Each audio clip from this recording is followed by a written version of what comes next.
Mabagyo man o ano tawag nun. Low pressure lang.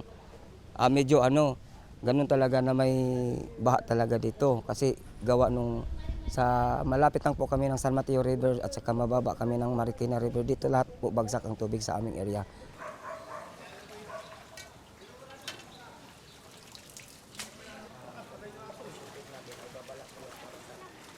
Sobra pong laki ng epekto, lalo na itong tindahan ko nga maliit, sari-sari store, kahit pa paano may kita ako. Medyo ngayon, ilang araw na po, 3 days, magti 3 days na wala.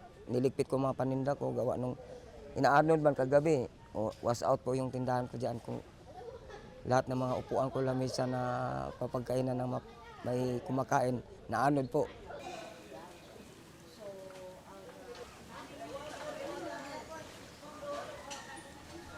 For more such videos, subscribe to the NewsX YouTube channel, hit the bell icon.